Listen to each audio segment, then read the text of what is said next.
अंगने माँ तुलसी के पेड़वा तुलसी बड़ी हरियर तुलसी बड़ी हरियर हो।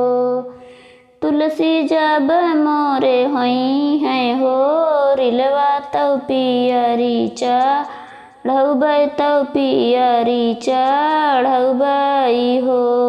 तुलसी जब मोरे होई है हो रिलवा तौ पियरी चढ़ौबै तौ पियरी चढ़ौबै हो।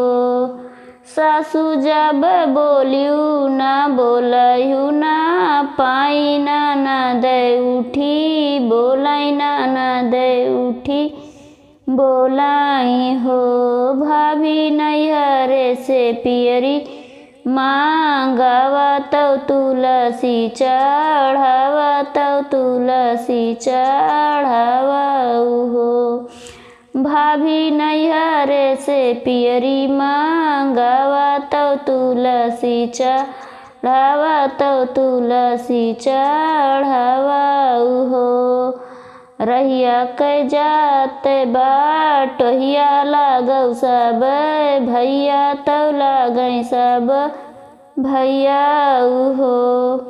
भैया बाबू आगे खबर जानावा पियरिया लैके आवा तौ पियरिया लैके आवऊ हो।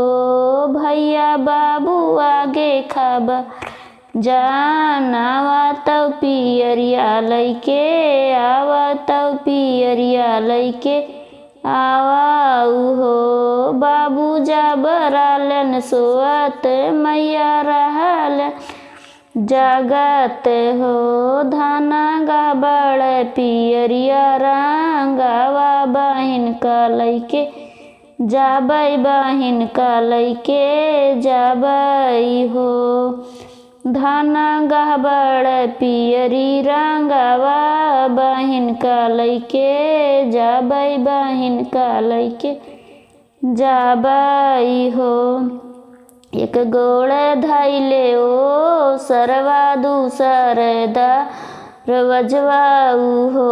सखिया तीसर गोड़ धैले आंगनवा बहिन से बात पूछाई हो।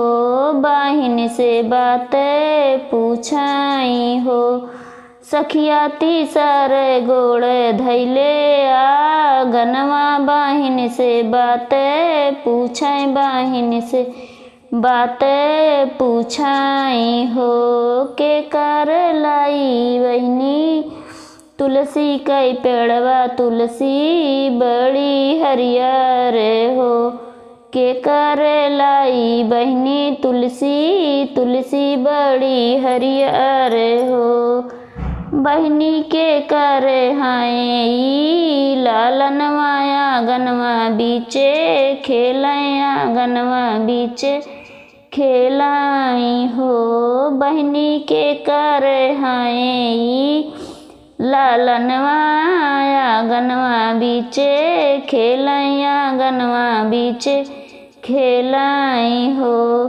तोहरई लाई भैया तुलसी तुलसी बड़ी हरियर तुलसी बड़ी हरियर हो। भैया तोरे हाय ई भायनवा आंगनवा हमरे खेलाई आंगनवा हमरे खेलाई हो। भैया तोरे हाय ईला भायनवा आंगनवा बीचे खेलाई आंगनवा बीचे खेलाई हो।